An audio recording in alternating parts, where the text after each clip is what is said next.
Bryant said that Paris would obviously start this season at left tackle or start spring. So you guys have said probably. Do you view that as the right spot for Paris? I don't know. I mean, because you'd like to think athletically, but at the same time, that's the quarterback's blind spot. And so it's really you need somebody who's going to be very. He's a tremendous athlete, tremendous upside. He comes in highly rated in the recruiting services and the skill set, but much like Nick Petit or Thayer and those guys, Josh Myers, I believe he started a lot of games this year. He don't play the first 2 years. It takes a couple years. Paris has already played a lot in year 2, but it's inside, so he's got some experience, but now it's different stresses. So I just think you go through spring. I know Justin will do a great job with him, but we'll need a consistent player out there in between he, DeJuan, or Zen, or even Donovan Jackson. If he needs, the most consistent player will probably be at left tackle. And right now, he's starting there with the opportunity to prove he's going to be that guy. You would expect him to. Ball's in his court. How much competition across that unit do you see right now? I thought Josh Fryer would be in the mix, and he's limited. So I kind of felt he was, kind of time to get in there. And I think Zen's coming along nicely. Jacob James has had an outstanding offseason, gives some good depth inside. But there's probably a little bit of separation from the 5 based on experience and talent. But again, to big side in the weight room or in the training room, durability versus ability.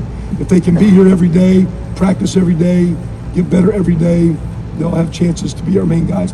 Time's going to tell. Well, middle aisle, Justin Holbrook, WCMH. Jim talked about how much the offense is going to make his defense better. That's just a defensive coach in spring ball.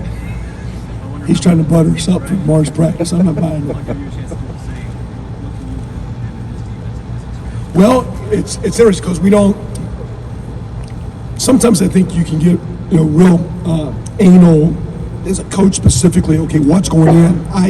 Through time, and it really started with Coach Spurrier's background with Coach Stoops. If you put a play in, you better be able to block zero. And the blitz everybody, bare front. You better be able to throw it if they drop 8. Play cover 3, cover 2, cover 1. What I mean, so if you put a play in, you better have your answers. Versus to say, "Well, I want it in just against this look." No one plays the same looks. No one plays static football, standing still. So, we were saying the first couple of days here we wanted to do some walkthrough, and we really didn't know what they were doing. So we're watching Oklahoma State cut-ups. Like, okay, what do they play to this formation? What does it look like? What's their alignment?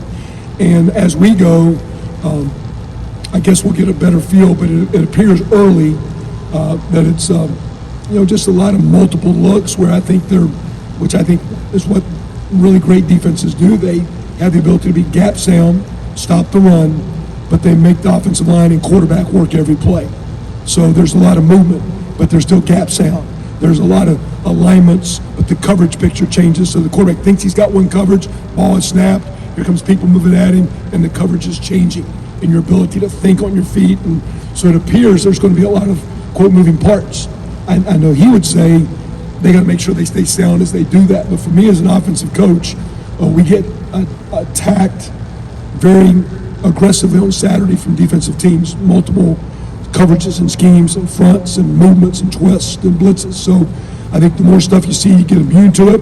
The more you stress the offensive line, the more you stress the quarterback in practice, the better Paris and those guys will become, and the better CJ and Kyle and Devin will become. So I'm looking forward to it. It looks like it's got a chance to, he's got a lot of tools in the toolbox, it looks like. Over here to the right, Rob Aller, Columbus Dispatch. More moving parts, better teacher, you better be right, I guess. What's your definition? What makes a good teacher as a coach? You're breaking that. I would have said 15 years ago, the ability to keep it simple, to understand. I always felt in my world I wasn't that good a player, so I kind of knew some things I had to do to give me a chance. And I knew I think I heard Marshall Falk a few years ago when a guy ran some 4.2 something at the combine and say, well, the best way to slow a guy down is make him think. So I think a great coach can give coaching points, but allow his players to, in time, understand it where they're not thinking. I tell my players should tell you that if they're thinking, they don't know. The thought is they know what they're doing. They know it's this route at this depth, or it's this block, or it's this call. If they're thinking about it, they don't know. So I would have told you a long time ago, to be a great teacher, it's your ability to keep it simple, to give your kids a chance to play as hard as they can play, as fast as they can play, be sound, not so simple it's vanilla and easy for the defensive coaches to defend. I would tell you now too, it's going to, you better have the ability to connect. And for example, like I explained the other day, we call a pass play, it's called naked when the quarterback's by himself. I go, why do we call this naked? And somebody answered that guy, and I was just trying to help them understand why it's called this, because I thought it would help them, because I think we're in a generation where kids want to know why we're doing things, or why do you call it that way, or why are we doing this drill? Why do we run? You guys watch us in warm up and everybody's got a ball. Why do we have a ball? Well, we're doing it so when you run, you're not running with the ball loose. We're trying to cheat a little bit and get ball security while we're stretching. And so I think one of the abilities now to be a great teacher is your ability to connect with kids and invest time with them. So the ability to keep it stupid or simple, multiple looks, but the old keep it simple, stupid motto, KISS, keep it simple. But also the ability to connect and keep people to rest. I think if our players believe we're getting them better and you're spending time with them, you can push them. But if they don't believe in you, they don't think you're getting any better, it's hard to coach a young man. Right next door, Doug Lesmaurice, Cleveland.com. Kevin, the experience CJ Stroud got last year, obviously he's going to be a much more experienced quarterback this year. I know it's the first day of spring practice, but what are you even thinking about with a guy like CJ as he prepares to be a year 2 starter? I think we can, and so much of our game's been done from the sideline. We're making calls. I think can be more on his plate where he can handle the ability to adjust plays and protections where sometimes we would do that. So the player could just keep his eyes on the defense. Sometimes again, the more we make him think, the more we, this is hard to take the right drop, throw the ball in time because I'm thinking about all these checks I got to make. But he can handle a lot mentally. He is extremely gifted and talented, but he's equally as smart and equally aware on the field. His ability to see and put it all together is uniquely high. So I think we can just put a little bit more on his plate. I think Ryan's got a phenomenal amount of confidence in his ability to trust him to get protections right and to get the ball out to the right guys and not force it. I was thinking though, as a veteran player like him's got 1 year under his belt, 13 games. And Jackson, our veteran players are 3rd-year guys. Mitch Rossi's back in his 6th year, and I think Matt Jones is a 5th year, but it's like if you're a 4-year guy now, you seem like your grandfather around here. It's like our veterans are 2nd-year starters. And that being said, to me it's exciting about maybe how good CJ could be. Because you'd like to think here's a guy that started high, but you like to think there's a lot more in that ceiling. And I think as he goes with Coach Day this year and Coach Dennis, it'll be interesting, Coach Fitch, how far we can push he and some of our, because I think our most gifted, talented players, a lot of them are very, very, DeJuan got 1 year of football starts. Paris, 1 year of football start. Luke Whippler, 1 year. All of them going to be outstanding players.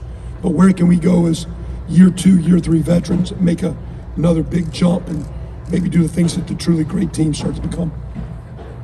Over to the far left, Bill Landis, The Athletic. Kevin, what stood out to you about Donovan Jackson over the last year? What makes you think he's ready to kind of step up? Well, when he showed up, I didn't cut you. He was about as athletic as most I had personally seen with an offensive line. He's not maybe 6'6", but I had a guy who plays for the Niners named Trent Williams. I'd tell you he's probably the best player I've ever been around. He still is like that. He's ridiculously. Donovan's not there, but he's got some skills that are like, wow, like that's not an O-line skill. That's an athletic skill. He showed up with skill. He showed up with a lot of maturity. Like he doesn't practice like a first-year guy. He doesn't practice like a guy just got here out of high school. He's not practicing now in spring like this is my first spring. He's a very mature kid, very, very smart. Like we're talking CJ. He's got a high cognitive ceiling, but he's got a high skill set, and he's got some developing to do. But he is as talented, as gifted, with as high a ceiling as anybody walking down on this field today. He's got a chance to be a real player. Did you guys last year, as you worked with Matt Jones some, and I know Thayer had some injury stuff, and maybe just felt like you were looking for a little something at guard. Did you ever consider putting Donovan in there last year, or was he not ready for that? I think at the time, Coach Stelbert said probably a little bit more confidence with Matt and the older guys, although he practiced there, and that's why we went to the few snaps. We did the big package in short yardage. He played tight end. We were trying to get him on the field some, and I think probably just green enough. He didn't get spring ball, but he was good enough to get in the mix. And at the same time, those guys probably a little bit more time on task, probably a little more trust in those guys. But I don't think I would have not have had, oh, we got to play Donovan now. Don't run this player, run this protection. To me, I wouldn't have blinked if he was in the game and would just play, no matter who we were playing, when we were playing. I thought he probably would have played at a high level, and I expect him as a first-year potential starter right now to be a guy that plays at a very high level. He is a very gifted, talented player, and not just physically. He's got some stuff in his heart. And he's got a chance to be a special player. Right next door, Tim May, Letterman Row. Kevin, as you and Ryan and y'all went into this spring and stuff, what is it you definitely want to address with this offense moving forward? What is a shortcoming y'all had last year that you want fixed? I mean, what is sort of the goal in that regard? I think we got some young receivers that got to make, we played at a high level, so just because they've finished the season well, that we continue that, because that's been big. But I think the consistency of our running game and our ability with the tight ends to complement that position. We're losing Jeremy, so we're going to be a little bit greener there. If you don't, I see some guys, and not that these services have it, statted out route, but I think a lot of people have Jeremy rated as the top, 3, 4, 5 tight end of the draft. You guys say he doesn't catch the ball, watch him play the whole game. He's because when he's not there, you got to throw too much, or the quarterback's got to run. When we've had he and Luke and those guys there, so I think the tight end position, helping that line balance the run game, that we can stay on schedule with just more nickel 5 and 6 and 7 yard plays, and those are hard. You start out the game, the box is loaded, you run for 2 and 3, and sometimes maybe we can get a little impatient. If we're going to be the best offense in the country, that means we win the games. And when you don't win the games, you can take those stats and say, look at your stats, your offense is really good. But when you come up short a couple times, you're not that good. And we need to be good enough so we're talking about being an offense that takes care of the ball, that has the toughness and physicalness that it needs, the ability to make the big play, but the ability to punch it in and drive down the field to be an elite offense. Right now, we're a good stat offense, but to be an elite offense, we got to be a little bit more consistent, a little bit more better pad level, a little bit more running through trash at running back, tight ends playing stronger. We can be better, and that's going to be our goal as we build through spring and the summer preseason. Yeah. Not that we're going to load it up, because you got maybe the best quarterback going. You got a couple dudes out there that really can make some plays. But when you can put the physical presence with all that, you got a chance to be something neat. Is there any kind of scheme adjustment though too? Because you talked late in the year last year about just a couple of the better defenses. Y'all had trouble getting aggressively up the field in a blocking situation in the run game and stuff. Is there any adjustments going on in that regard, or just tweaks? I think I'd say more tweaks, and I think trying to in time figure out what tweaks best fit this group. So you can sit here and complain about a tight end not being able to make a certain block, or a guard or a tackle make a certain block, but sometimes it's in relation to the phase of the play. So if you're asking a guy on a matchup to hold a block for 3 seconds, and time is against him, and he's not dominant enough to make that block, well, he's going to have a hard time against critical defenses. So how do you execute that play with the phase of the play, the tweak of the play, the spacing of the play, the timing of the play, that those guys can make the blocks, versus complaining, hey, you can't do it. It's our job as coaches to try to put them in better positions, try to help them identify and target guys better, and at the end of the day, just be good enough to line up and play the game physically the way great teams play. Right next door, Clay Hall, WSYX. With the attention that Smith and Jigba's going to get, who's the biggest beneficiary, maybe, of defenses, looking at him or doubling him or whatever? Yeah. Can you see that already happening? Well, not from practice, but you can visualize. At the same time, if you're running the ball well, when you're taking 2 guys to cover 1, you got a chance to have some issues of now is the running game out-gapped. So if you've ID'd it right, if you got 2 guys guarding 1, well, that's basically the guy that's supposed to be guarding the quarterback that they never guard. So now we're back to even numbers. So if we can get in situations that you're getting brackets and one guy's taking 2, now from a blocking deal, there's not an extra guy, quote, in the box. How can there be an extra guy in the box? When the extra guy's in the box, they're playing him one-on-one. So you 2 guys are playing me. Well, instead of you playing the run and you playing me, when you guys are both guarding me, there's not an extra guy in the running game. So that, again, you see what I'm saying? So the running game will be a beneficiary, let alone the other targets per se. And then, end of the day, Coach Day and Coach Hart will do everything we can to figure out a way, because that dude's got a way of getting open too. So right. We'll keep, we're just going to say, okay, we'll try our darndest. He's pretty good. Right next door, Bill Rabinowitz, Columbus Dispatch. Yeah, Kevin, Ryan talked about the leadership that was missing last year. How much did you notice it, and what do you think of the progress? I noticed it in February, my first workouts with my position, that I thought we were our attention to just, number one, us doing our job at a high level. We were doing it good, but I just felt earlier, so the season I think went so late. We're back at it. You're back at it in your early workouts. Transitioning from off of COVID to in COVID, you got to be here every day when they're used to that. And just initially, I think we didn't do maybe as good a job as we needed to of getting our players in positions of setting the tone. I think Coach Day and Coach Mick tried very hard this year to not them set the tone. Like say, going into the bowl game, there wasn't a player meeting. I kept telling you guys we were practicing good. There wasn't some meeting about, look, here's what we got to do. I think the guys knew. We didn't have a lot of meetings about let's develop leadership. We just try to put them in places and say, hey, you're in charge of these guys. So if they're not doing well, that's on you, and help them. And so I think Coach Mick and Coach Day did a nice job of putting those players in positions to teach them how to hold people to standards, how to communicate to them.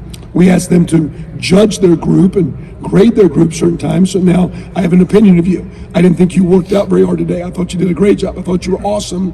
And not to take it personal, but be a leader, hold people accountable. Don't be a fake leader, be a real leader. And I think short term, it's off to a great start. We'll see, again, the proof is in the pudding's when the bullets are flying, the games are going on, it's loud, and okay, we got to make it stop. We got to get a first down. We got to get a touchdown. We got to get a 2-minute drive. That's when you like to see all those things, not just so we got our toes behind the line for a drill. We're onside when it's 4th and 1, critical, and you can't hear at certain places we play. It's going to be really loud, and everybody can function. We can make a critical play, and we can win another championship.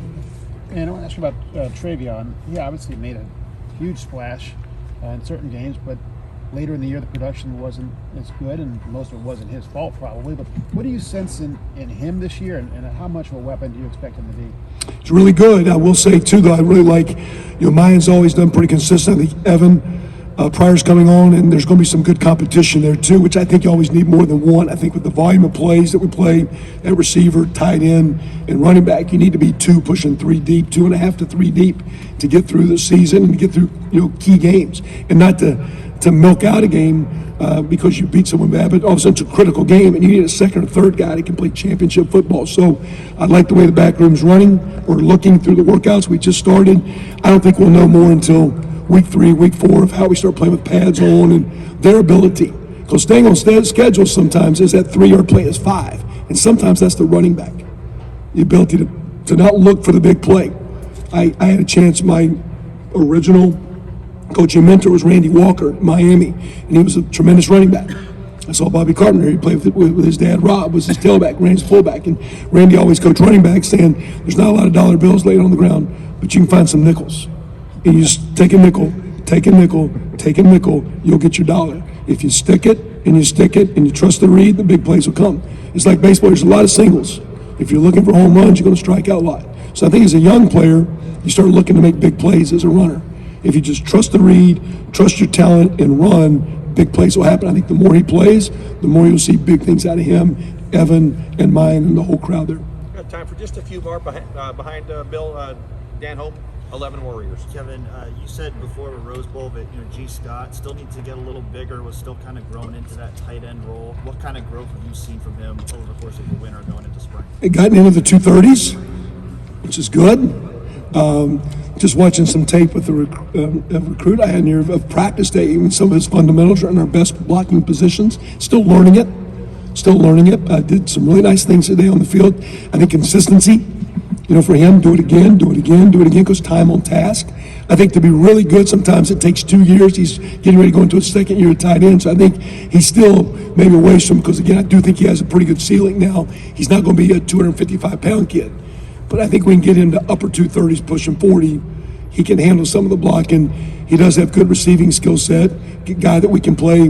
Mitch Rossi, a tight end but a fullback. G, a tight end but a receiver spot. And move those guys around and let Coach Day and Coach Hartline come up with matchups as we put the pass game together. So a really good winner.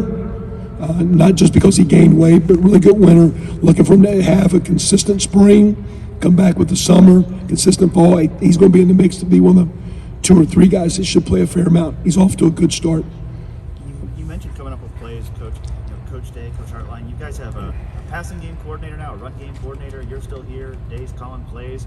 Justin Fry used to be an offensive coordinator. Just what's it like in that offensive coaching room right now? All of you guys kind of drawing up plays and figuring out how this offense will operate. Well, we're coordinated.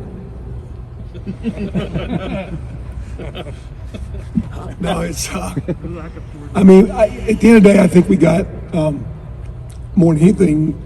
I asked a couple of the young coaches, and he said, "It goes. It's just interesting listening to everybody talk, because it's just, what do you see? I mean, I always saw football is a little bit, say, like if you're over in again, I know we got some things going over in the European area that's not of, kind of struggling with some countries, but just when you go, you didn't travel far, but it was a different language where you see things differently. Well, football's like that. I see things differently than Justin, although we're similar because we kind of have line guys. Ryan sees things different than me. He's a quarterback. Hart sees things from a receiver perspective. Tony as a running back. And so Corey is a quarterback guy. And so today, like we're doing center quarterback, and I made a comment to Corey after we did center quarterback. I said, hey, make sure you get a check count in next time because the center needs to hear that just to help him. Because we all there's a lot of great communication. The key is, at the end, we're all on the same page. And here's what we want to try to emphasize and do. So we've always had a pretty good group. When I came here with Coach Day, we were charged with Coach Meyer to make sure our group was cohesive and work together. And we've been a very good offense the 5 years that me and Coach Day have been here. And I think our key is we've worked hard to work together and to figure out how things that we can block, things the quarterback can do, the routes we like, how to put together and score points. But we've always worked together. It's not been about your play, my play. It's what do we do? How do we do it? How do we work together? And our group right now is doing that as good as we've done. And we've done it, I think, very well for 5. I think we have great players. But I think our ability to work together, prepare together, put them in good the way we practice, the way we teach, has been very solid. And I think right now maybe it's as good as it's been. And I think it's just a credit to we got a bunch of titles and all those things, I guess. But at the end of the day, we got good coaches, and our job is to collectively work together to put a great product that our players and most importantly our fans deserve, and that's what we're doing. Over here, front row right, Joey Kaufman, Columbus Dispatch. Kevin, you talked a little bit about G. Are there other guys at tight end you're looking at this spring, especially with Mitch being out? Kind of. Joe's done well now. I think Joe's kind of on that verge of 2 years, and he's kind of knocking on the door. It's kind of nice to see if he can swing through. And between he and G be our 2 kind of primary Y flex guys. Sam Hart, a little bit of a bigger guy that flexes, but more of an inline player. And then Benny Christian that we signed early, and he had a little ankle injury right when he got here that he's now practicing, but he'll be full go after spring break. So those 2 guys will be like kind of the big guys. And then we got little Herb Street out there playing a little fullback with Patrick Gerd and with Mitch. We got a couple 3 guys we call them the H-back fullback. We got guys like G and Joe that can be H-back split out guys, and we got guys like Bennett, and we got guys like Sam that are Y guys that we can flex out. So we got about 6. It'll be interesting. We'll play to the strength. I think last year's the best year since I've been here. We played to Mitch Rossi's strength. We played to Cade Stover's strengths. I think we'll keep doing that with these guys. But I think we need to go through some padded practice to see but the better, not because I coach them, I'm just telling you, the better the tight end position does, the greater the offense can be, because we take stress off the O-line, we take stress off the run game, we take stress off the quarterback. And when we're not there, and it's 4 wide, and they know you're throwing, teeing off your rush, or they know the quarterback's got to run or RPO, you're much easier to defend. So as that tight end fullback position can be a quality high-end contributor, this offense has a really great chance. So we got inexperience at tight end right now, and they've had a nice winter, but they're going to need to have a great spring, great summer, and great preseason, because I think as that group goes, we're really determined at the end. A lot of guys will get more credit, but their ability to do their job will make us complete or will knock on the door. And wanted to ask about Jackson Smith and Jigbo as well. Ryan mentioned that he obviously played slot last year, could play some slot, could play some outside. Where do you see him kind of moving forward in year 2 for him? Well, I mean, if you play 2 tight ends, but they got to be playing well, because you're taking Marvin off the field, you're taking Emek off the field, you're taking Julian off the field. So if you play 2 tight ends, that's a great chance to get him outside. That's all we've always done that when we went 12. Who's the next 2 guys? So that's always an easy way to get Jackson outside if we're playing 12. But we're going to play 12 when 12's good. If 12's not good, we're in 11. If 11's not good, we're in 10. You know, the more we can get some 11 and 12, I think the better our team is. So that's a chance to get him. I think right now, we really like the way Jaden Ballard's come on. He's had a nice offseason. He's knocking on doors, starting to show flashes. We got some young players. I think we stay initially with Jackson inside. He played a couple plays today outside. It's not stressful for him mentally or physically to do. I think we just start there and see where it goes and trust Coach Hart and Coach Day. And if there's a lot of 12, you see him outside more. If there's not a lot of 12, he's probably inside most of them. But there's been a lot of times, I don't know if you noticed this, but we'll take the inside player and just put him outside. And maybe we'll leave him, we'll motion him back in. I mean, those guys move around, and Hart teaches them basically concepts so they all can play multiple spots. It's not very hard. And final questions, front row here, Nathan Baird, Cleveland.com. We were told Harry Miller's out for the spring, at least in terms of like actual practice reps. You still envision him competing in the preseason for a bigger role, and would that be at any of the interior spots? Yeah, he would be inside, and again, timeline and those things. But Harry. To me, the difference between center and guard, center's got to handle the ball, maybe make a few calls, but his skill set and size fits those 3 spots. So, when he's back, he'd be whether it be the center spot or the guards. I think right now, Jacob James has came on at center. Toby Wilson's in there as well, but Matt Jones is probably still our second center, based on Fryer or Zen, some of these other guys, how they come along if we needed to play someone. So Matt Jones is starting guard, Luke's the starting center, Matt's probably our second center, although Jacob's had a great spring and advancing his way like he needs to do.